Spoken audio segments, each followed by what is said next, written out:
Abençoe a todos de forma muito especial. Estamos em uma jornada de fé e cremos que o Senhor será glorificado. Está conosco com Cléves, é uma alegria poder tê-lo esses dias. Obrigado, viu? Muito obrigado por sua companhia. Queridos irmãos, abra sua Bíblia, por gentileza, em Lucas, capítulo de número 3. Capítulo de número 3 do Evangelho de Jesus, segundo escreveu Lucas. Vamos ler alguns poucos versículos. Diz assim o texto sagrado: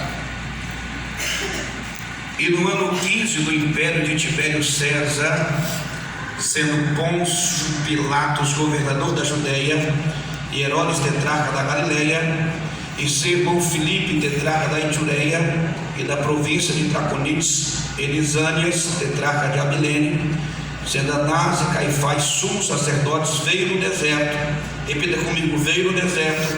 Veio o deserto. A palavra de Deus, a João, filho de Zacarias, e percorreu toda a terra ao redor do Jordão, pregando o batismo de arrependimento para o perdão dos pecados, segundo o que está escrito no livro das palavras do profeta Isaías, que diz: Vós do que clama no deserto, preparai o caminho do Senhor, endireitai as suas veredas. Todo vale se encherá, se abaixará todo monte outeiro, e o que é tortuoso se endireitará, e os caminhos escabrosos se aplanarão, e toda a carne verá a salvação de Deus. Amém? Amém. Muito bem. Quero também deixar aqui aos pais meu carinho. Deus abençoe cada homem de Deus que está conduzindo seus filhos no caminho do Senhor e na depositação da sua palavra. Que Deus te abençoe, te honre e dê vigor para conduzi-los seguramente em Cristo Jesus. Queridos, nós temos um texto no Novo Testamento, Evangelho de Jesus segundo escreveu Lucas, que nos traz dos textos mais importantes do início do ministério de Jesus. Sabendo que João Batista, ele fora colocado como o anjo que estaria aplanando o caminho do Messias. A profecia de Isaías foi clara: eis que envio diante de vós o meu anjo, que aplanará o caminho para o Messias. Então nós temos uma revelação bíblica no texto sagrado acerca de João. Também nós temos algumas informações históricas importantes acerca do governador da época do império e também dos homens que exerciam a função sacerdotal naqueles dias. Então as informações do texto são profundamente riquíssimas para sabermos literalmente a época, o período e o tempo em que isso acontecera. Quando você percebe o texto em que este império de Tibério César, quando Pôncio Pilatos ainda era governador da Judeia, Herodes tetrarca da Galileia, aqui nós estamos falando sobre um concílio de homens políticos e um tempo de apostasia.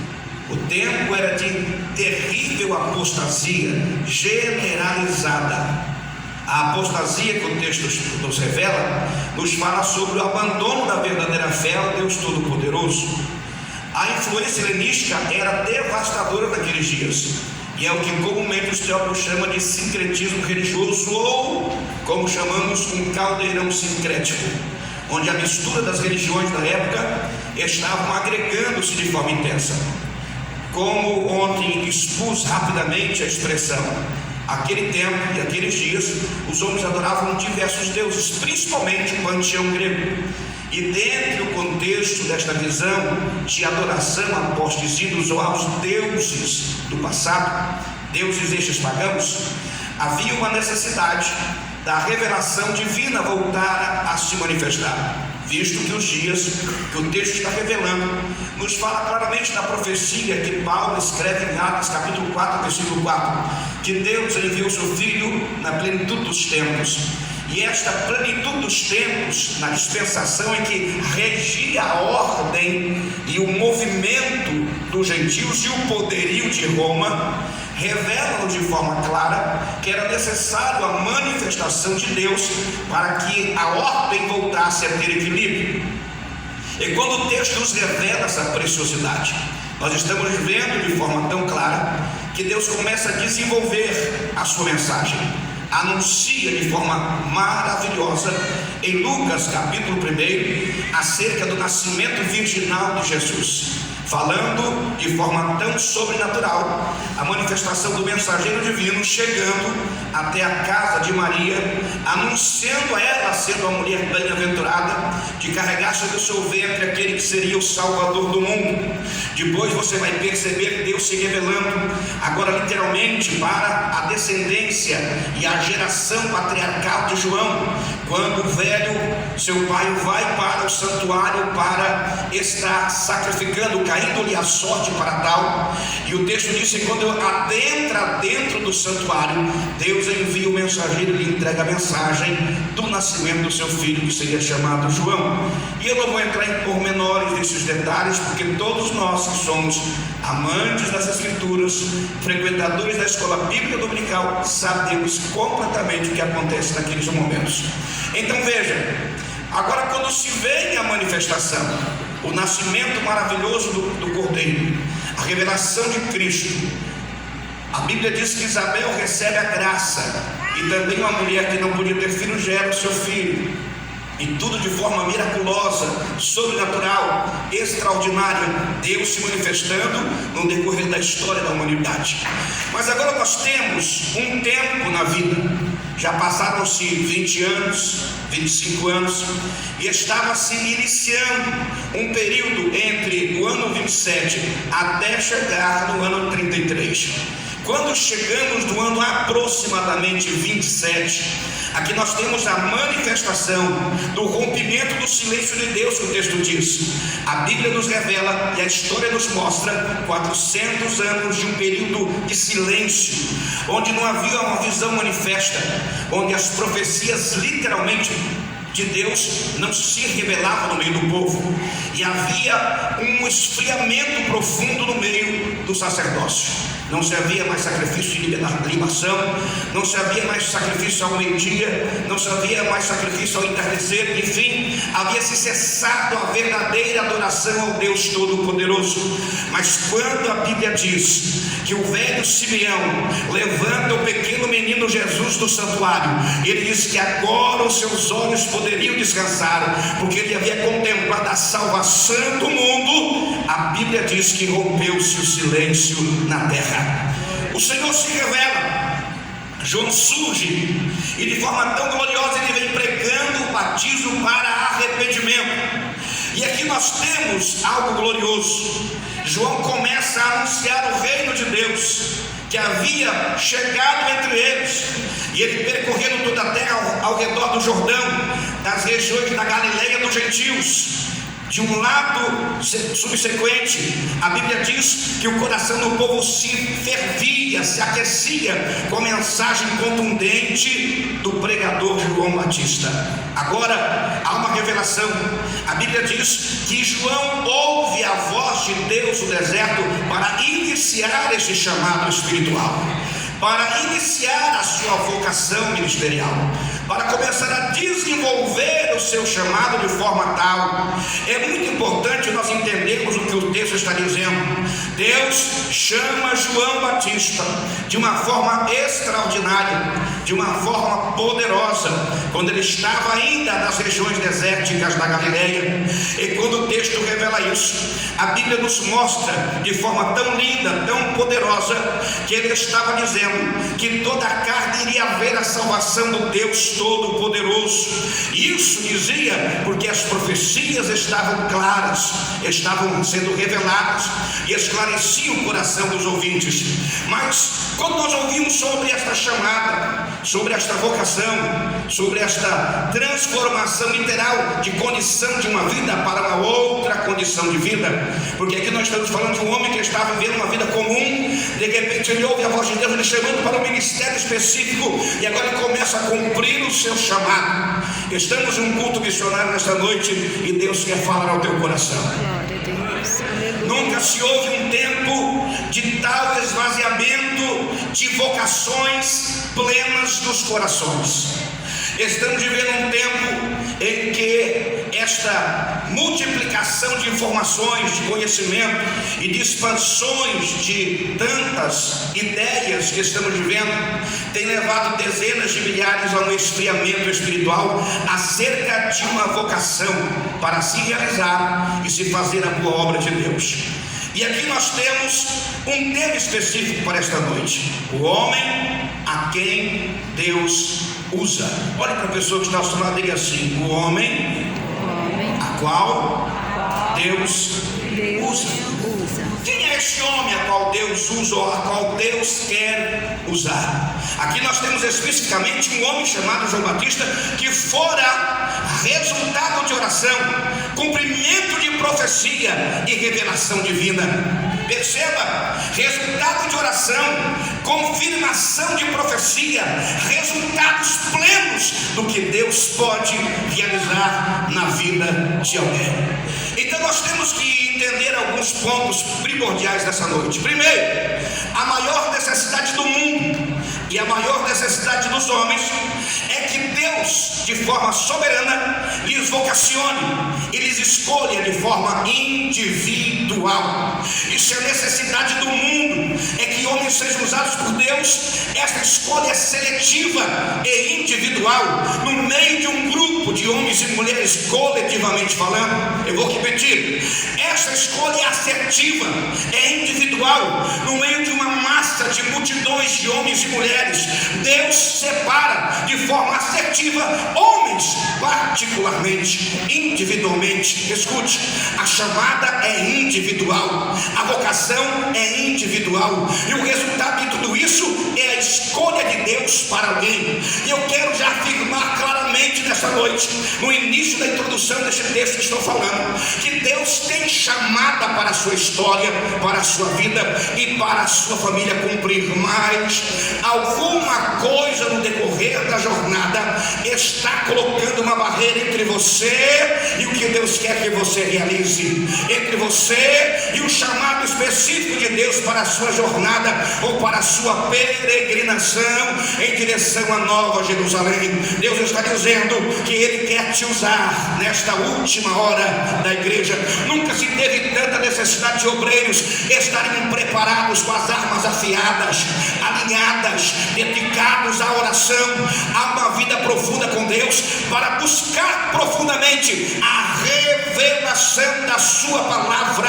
Mas sem uma vida devocional, sem uma vida de busca intensa ao Senhor em oração, é impossível sentirmos a chama arder interiormente no coração de cada um daqueles que são vocacionados. Vou repetir: vocacionados. Se você nesta noite está aqui e o seu chamado parece que se apagou, se está diminuindo a chama, a intensidade, o desejo, a vontade, está na hora de você despertar neste momento, porque o Espírito Santo está te convidando a renovar a sua aliança com Deus.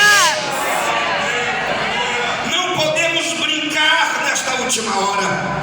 Deus está chamando homens para que se preparem, para que se coloque à disposição intelectualmente, preparando-se para enfrentar as visões ideológicas e progressistas que estão por aí. Quem está estudando as lições da Escola Bíblica Dominical deste trimestre está percebendo a necessidade da igreja se preparar intelectualmente como nunca houve isso na história da igreja. Homens e mulheres que precisam estar não aparelhados com o sistema, mas intimamente ligados ao Deus dos céus, para que a palavra dele se revele, e a palavra sendo revelada, os corações fervam na presença do Deus Todo-Poderoso. Escute, havia 400 anos de apostasia, de idolatria, de abandono ao Deus vivo, sem sacrifícios, sem intercessão profunda, restando alguns remanescentes que clamavam: Deus, venha socorrer Israel.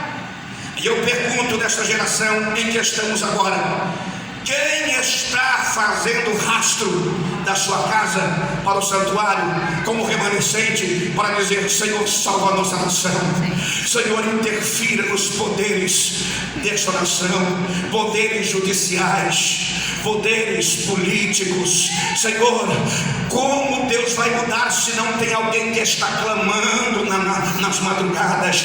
Como Deus pode mover os anais da história se não tem alguém que está chorando pelo pecado da nação? Deus está chamando homens e mulheres a voltarem ao sentimento integral de buscar a sua presença. Olhe para a pessoa que está ao seu lado com muito cuidado e pergunte: você está conseguindo entender o que está acontecendo nesta geração? A decadência moral como se nunca houve, a intensa perseguição para a dissolução dos valores familiares, o intenso ataque contra a moralidade dos nossos filhos, o intenso ataque para desvalorizar o que é verdadeiramente honesto, onde a mentira e o engano têm valor e a verdade não está tendo mais valor, onde estamos vivendo uma variação de sentimentos em que Deus está sendo colocado em último plano e que as coisas temporais, o hedonismo está tomando conta dos corações. Mas nesta noite Deus está dizendo: assim como Ele levantou uma nação de homens e mulheres que estavam escondidos nos grandes lugares de Deus, no secreto com o Senhor, com o rosto no chão, dizendo: Deus, salva a nação, ainda tem alguém que está clamando aqui nessa cidade, ainda tem alguém que está gritando nessa cidade, ainda alguém que está gemendo e chorando nessa cidade, dizendo: Deus, vem em socorro da nossa cidade. Se você pode adorar a Deus, adore nessa noite. Veja bem, a Bíblia diz que a voz de Deus não veio a João no palácio, não veio nos belos prédios, pastor João, veio no deserto, lugar de provação, de privações, de escassez, de adversidades. Ninguém que tem uma chamada pode viver aparentemente só nos lugares confortáveis. Haverá um tempo em que você vai ter que ouvir a voz de Deus de alguma forma, ainda que seja no deserto. Enquanto estamos confortavelmente vivendo, parece que tudo está muito bom, ficamos desapercebidos com a responsabilidade e com a necessidade que temos de resolver, tomar posse do que Deus colocou em nossas mãos. Existem muitos homens e mulheres com talentos, habilidades, com a vida intelectual ativa, muito inteligente, homens e mulheres, moços e moças com uma inteligência acima da média, mas que não estão usando a serviço do reino de Deus. E como é que nós vamos vencer as adversidades? Alguns dias atrás, um jovem que eu conheci nos meus tempos que eu lutava karatê, eu era professor daquele rapaz, e ele foi por uma igreja que crê no batismo só no nome de Jesus. E quando eu me converti, ele já era crente nessa igreja. E poucos meses depois que eu havia me convertido, ele chegou muito ansioso no meu trabalho e disse: olha, eu preciso conversar com você. Ele foi querer me pregar sobre o batismo, que nós estávamos vivendo o batismo errado, que aquilo tudo era heresia, aquilo era só domínio romano, aquilo era só conceito de Roma, é da igreja católica, aquela coisa toda. Eu olhei para ele e disse: meu filho, você me conhece há quantos anos? Ele disse: uns 8 anos. Eu falei: então você esperou 8 anos para vir pregar isso para mim, depois que eu aceitei Jesus?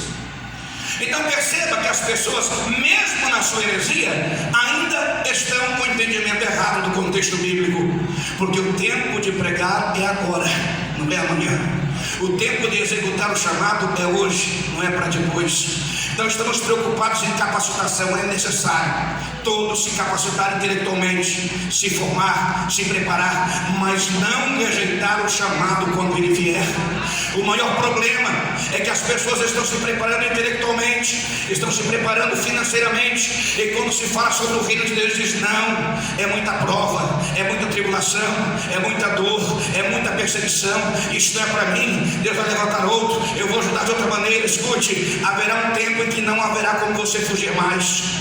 Deus vai te apertar de um lado ou para o outro, Ele vai te colocar na forma, Ele vai te colocar na roda do oleiro. Escute, na roda do oleiro Ele trabalha em duas funções: com os pés tirando a roda inferior e com as mãos trabalhando o barro com as mãos de forma nas rodas superiores. Então não há como escapar da ação assertiva de Deus, da forma que Deus escolhe para trabalhar no vaso. Não há como você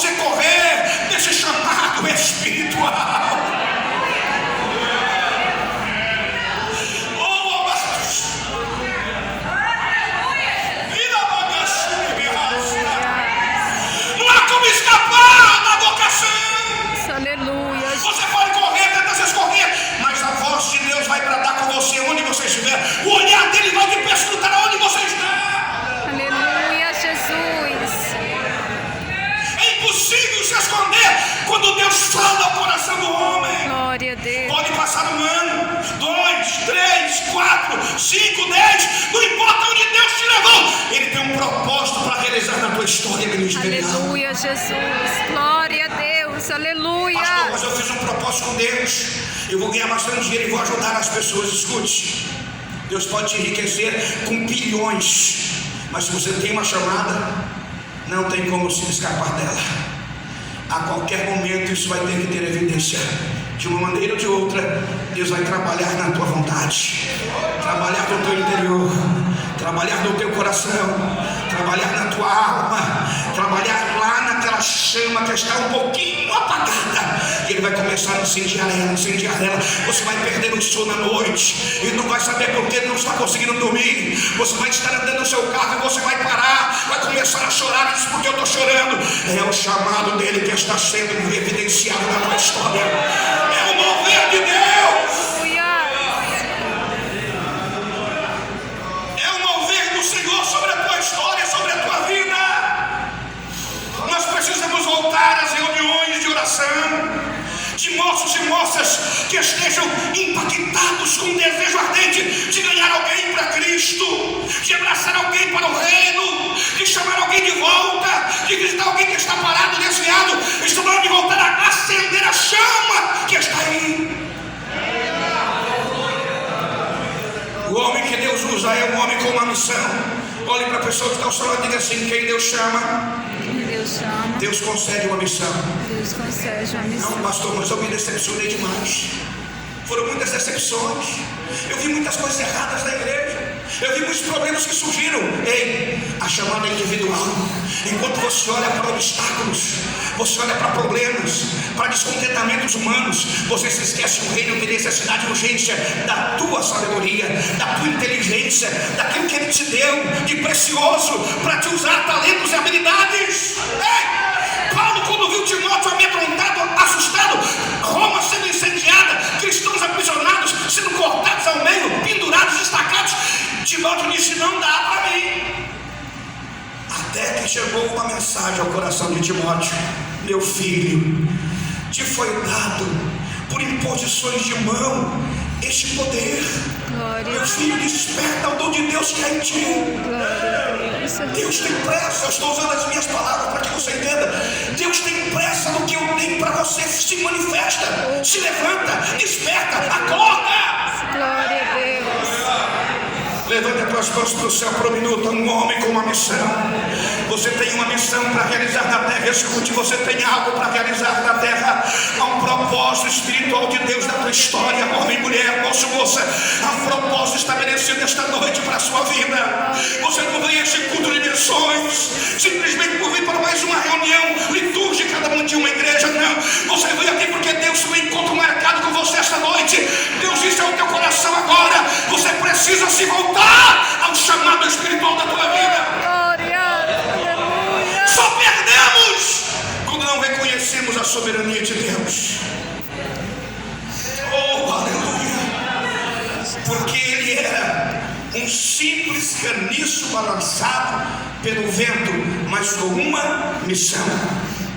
Quem olhava para João desprezava a sua veste, a sua forma de se expressar e como ele se comunicava com os demais. Mas tem uma coisa: quando eles paravam para lhe ouvir, seus corações eram compulgidos a crer, porque o Espírito Santo estava trabalhando, estava agindo. É necessário você começar a fazer, é necessário você começar a agir, é necessário você poder se colocar à disposição. Escute, Deus tem um chamado.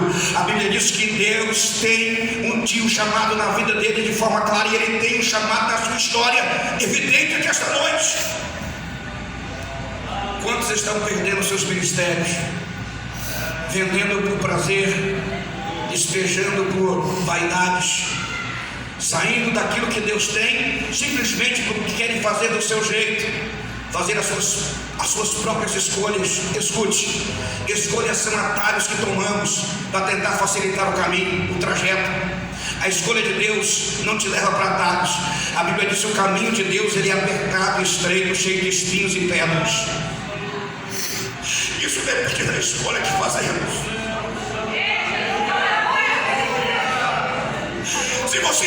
ministério pensando que seria só um caminho afável, sem espinhos. Você se enganou. O caminho de renúncia, é de entrega. O caminho de dependência, o caminho de se lançar aos pés. Levanta tuas mãos para o céu comigo nessa noite. Fecha teus olhos. Eu sinto a presença do Espírito Santo dizendo ao teu coração: está na hora. É o momento. Chega o tempo que você está parado, parada. É hora de executar o que Deus tem colocado em teu coração. É hora de designar no teu coração a vontade diferente, a vontade de fazer aquilo que Deus quer que você faça. É hora de você abrir os teus lábios e se entregar ao que Deus tem. Feche os teus olhos nessa noite e adore a Deus por um minuto. Deus está te convidando a denunciar o pecado da humanidade, ao pecado que está muito patente diante dos nossos olhos. Deus está nos convidando a denunciar a iniquidade da nação. Não podemos ver um sentimento relativista aqui neste lugar, ou o que é verdade para eles não é verdade para mim, é evidente, porque a verdade deles é pura mentira, é engano, é devassidão, é imoralidade, é promiscuidade. Mas a verdade que pregamos é a verdade que liberta, é a verdade que transforma, é a verdade que edifica, é a verdade que conduz o homem ao céu. Levante as tuas mãos para adorar o Deus vivo. Deus está dizendo: está na hora de pregarmos a palavra como ela é. Aleluia. Escute, João era pregador da conveniência. Pregador da conveniência, ele quer pregar para tempo, ibope e aplauso, não é, pastor João? Estamos tendo inúmeros nas internets por aí dizendo: olha, se apertar um pouco, não vai dar like, as pessoas não vão nos seguir, não vamos ter seguidores. Eles estão em busca de seguidores. A Bíblia diz que Jesus está em busca de discípulos. Nós não estamos aqui para termos seguidores. Nós estamos aqui para buscarmos as almas e para transformá-las através da mensagem.